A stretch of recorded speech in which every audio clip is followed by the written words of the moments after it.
The most difficult part about a meeting with President Biden is preparing for it, because he is sharp, intensely probing, and detail-oriented and focused. The president reaches over just like this. We're sitting right next to the fireplace in the Oval, and he grabs my arm and he says, "The Speaker and I just need a couple minutes together. Would y'all just leave us alone?" And I looked up on the faces of some of the staff standing around the wall, and they're like, "Oh, no, he did it." So he called it. He's the commander-in-chief. So everybody leaves, and he and I are standing awkwardly in the middle of the Oval Office right over the rug by that coffee table. And I said, "Mr. President, thanks for the moments. This is very important. I got some big national security things I need to talk to you about that I've heard, and I think you know, and what do we do?" But first, real quickly, Mr. President, can I ask you a question? I cannot answer this from my constituents in Louisiana. Sir, why did you pause LNG exports to Europe? Like, I don't understand, liquefied natural gas is in great demand by our allies. Why would you do that? Because you understand, we just talked about Ukraine. You understand you're fueling Vladimir Putin's war machine because they got to get their gas from him, And he looks at me, stunned with this, and he said, I didn't do that. I said, "Mr. President, yes, you did. It was an executive order, 3 weeks ago." And he goes, "No, I didn't do that." And he's arguing with me. I said, "Mr. President, respectfully, could I go out here and ask your secretary to print it out? We'll read it together. You definitely did that." And he goes, "Oh, you talk about natural gas." "Yes, sir." He said, No, you misunderstand." He said, "What I did is I signed this thing we're gonna conduct a study on the effects of LNG." I said, "No, you're not, sir. You paused it. I know. I have the export terminal in my state. I talked to those people this morning. This is doing massive damage to our economy, national security." It occurred to me, Barry, he was not lying to me. He genuinely did not know what he had signed. And I walked out of that meeting with fear and loathing because I thought, we're in serious trouble. Who is running the country? I don't know who put the paper in front of him, but he didn't know.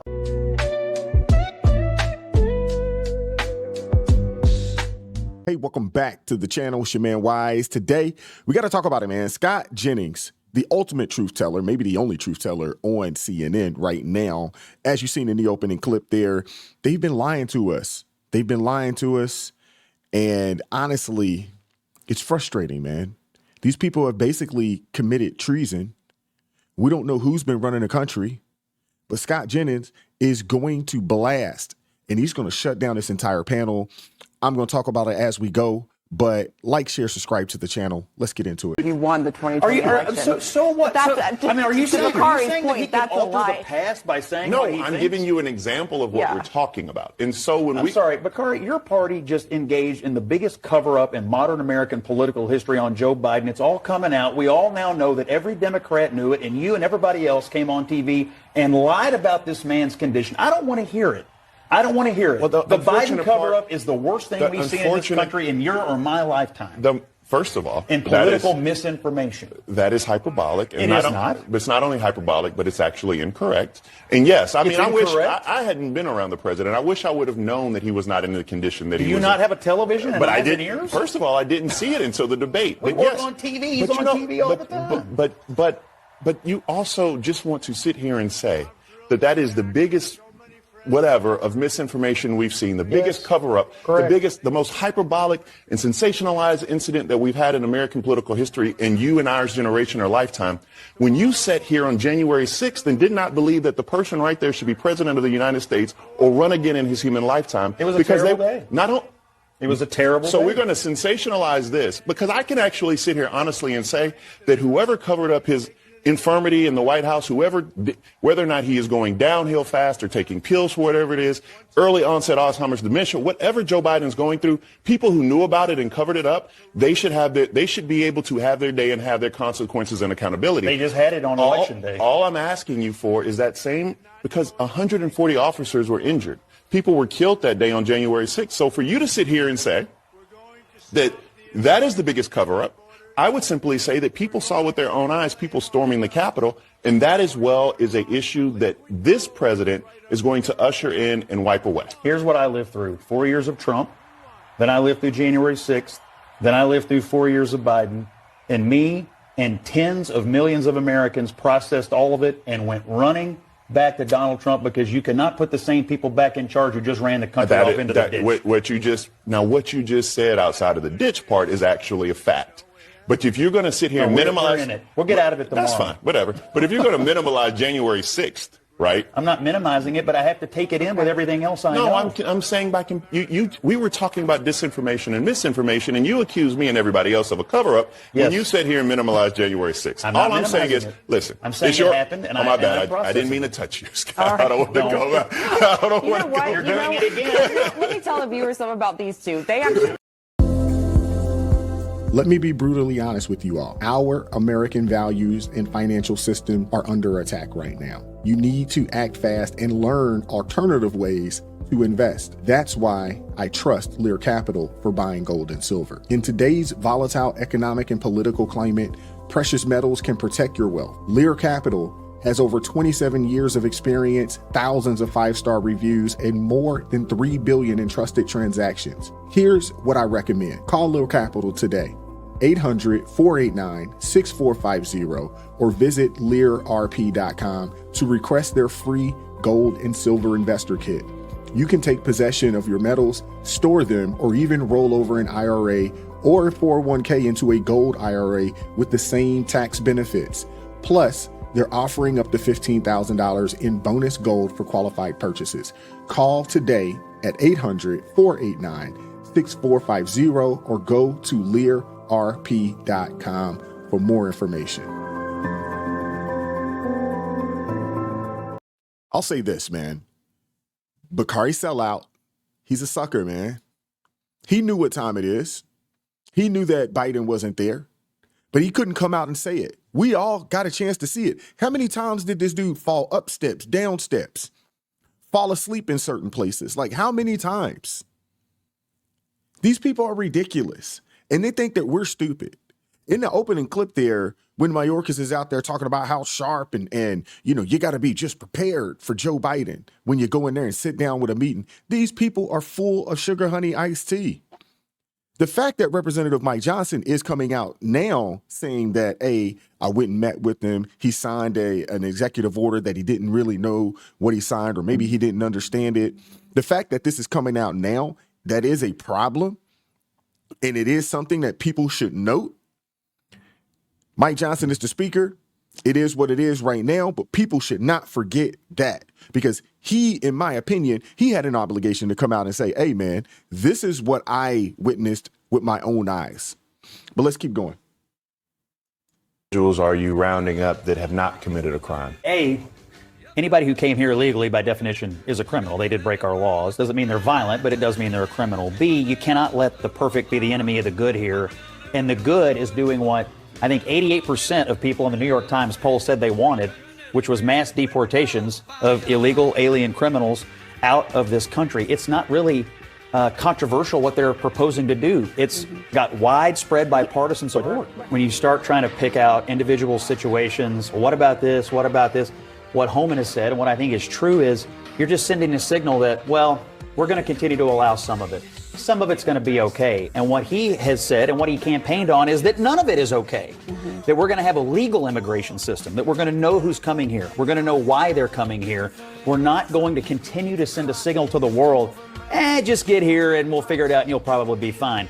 That's why we're in the mess we're in right now. That's why millions of people came here over the last 4 years, and it ends beginning tomorrow. And I will tell you, if these blue cities and blue states and some of these local Democrats try to interfere, stop it, not cooperate, I think their citizens, their constituents are going to punish them politically, because people who live in these cities are being hit the hardest. New York, Chicago, they want a solution. When you're talking about the supply chains that are no longer running as smoothly, when you're talking about individuals who do those menial jobs that no one else wants to do. Is the American economy completely and totally underpinned by murderers and rapists? That is just, they're going after the violent population. They're going after the people who have existing deportation orders. And I don't remember any breakdown in American supply chains under President Obama, who correctly deported millions of people. We've done this before. Scott, I call BS, because we just started this conversation by saying that everyone agrees that you should deport those individuals. I know, and now you're saying the fruit's going to rot. That's not what. But Scott, let's have a little bit of political deftness here for the audience and not be that intellectually dishonest, because I'm not talking about those people. We want and you lost, and we're going to do it. I'm not talking about those people. So deport all these brown people you want, but at the end of the day, this is going to have a tangible effect. Reduce this to a racial conversation is, you want to talk about being dishonest? It has everything to do with breaking laws or not breaking laws. And are you going to have a chief executive who enforces a law or who doesn't? We haven't had one who wants to enforce the law, and now we do, and that's what people voted for. How many people came into this country over the last 4 years? Millions upon millions. We are different today than we were 4 years ago, 10 years ago, 20. We have never faced a crisis like this, and it's not just people coming here. It's what happens when they get here. We have illegal immigrants in this country who have committed heinous, violent crimes. That's why the Congress is passing the Lakin Riley Act. No. These are terrible stories, and are we going to allow it? There's no question. What's really sad is that they want to fight him. They want to fight him on this. They can't refute the facts. These things have happened. They are happening. The other thing that no one seems to really want to talk about is the amount of fentanyl that is coming across our border. How many people have died of overdoses? Yes, the criminal element has come in here and they've committed some heinous acts. But the amount of fentanyl that is coming through our borders, I mean, we're talking hundreds of thousands of people have overdosed from the fentanyl that's been coming up from our southern border. Hardly no one is really talking about it. This is ridiculous, man. This is an epidemic. It is a problem. And Scott Jennings is absolutely right. Bakari Sellout continuing to defend this foolery instead of just coming out and saying, hey, it has not been good. That experiment over these past 4 years, it was a failed experiment. And they always go back to, well, who's going to do these jobs? Who's going to do this? Which goes to show you who the Democratic Party is and who they've always been. They are the party of cheap and free labor. They've always been that. Not much has changed. They're okay with allowing these people to come over here and be human trafficked, to be employed, not really employed, to have children, in situations where they're basically in bondage, working, in these camps. They're okay with it. These people are ridiculous, man. They really are, man. And on inflicting as much pain as possible in communities across the country. Donald Trump has said we're going to have a legal immigration system. And that's really the issue here is it going to be legal immigration where we know who people are, where they're coming from, why they're coming here? Are they of a benefit to our country? Are we going to continue to have the chaos of the last several years where millions upon millions upon millions of people just flow across the border? And I heard Maria say this is about inflicting pain. And I strongly disagree with that. I think a lot of pain has already been inflicted on our country. I'm sure Lakin Riley's family would say they're in enormous anguish still to this day because of what happened to their daughter when she was violently murdered by an illegal immigrant. There's pain felt in cities all over America. Talk to any local official. They're trying to deal with these illegal immigrant populations in New York and Chicago and many other cities. There's a lot of pain that's already been inflicted. The point is this: we have to have a legal immigration system, and it has to benefit the United States. The current system is of no benefit to the United States in the way that it has been administered over the last 4 years. And one final political point. The American people voted for Donald Trump to get this chaos under control. And the New York Times polling this weekend, it was not controversial. People want deportations of people who are here, especially if they are violent criminals. Which is why I believe at the end of the day, the cruelty and the pain and the division is what Trump is after, because that is what his base wants. And Maria, that's not true. I voted for Donald Trump, and I don't want cruelty and division. I want law and order, and I want an immigration system that works for the United States. Well, then work with Democrats, Scott.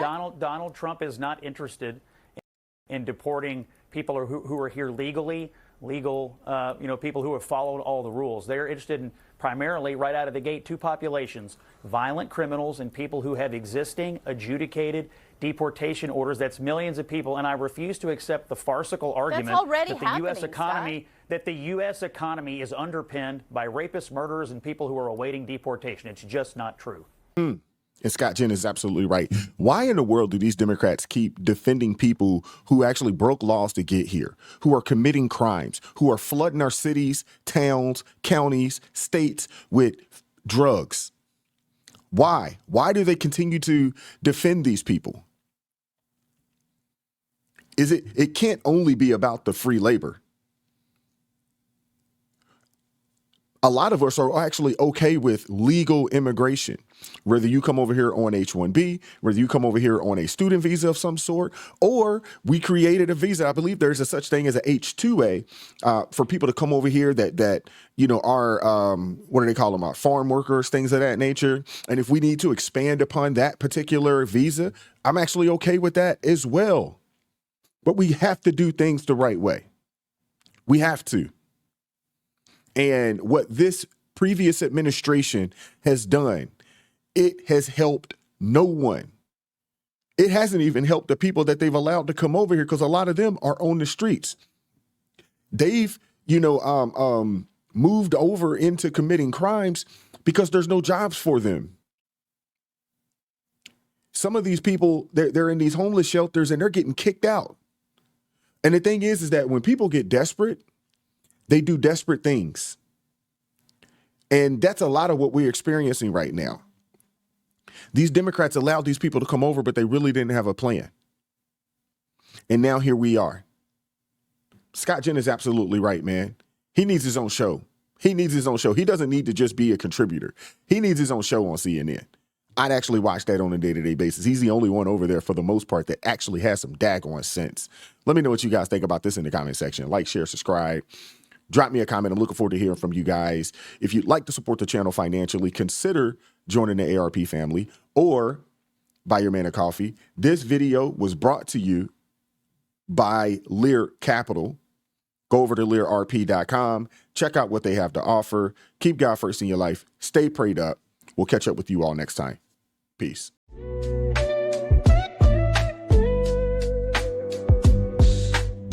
Vibes so raw, can't hide the truth.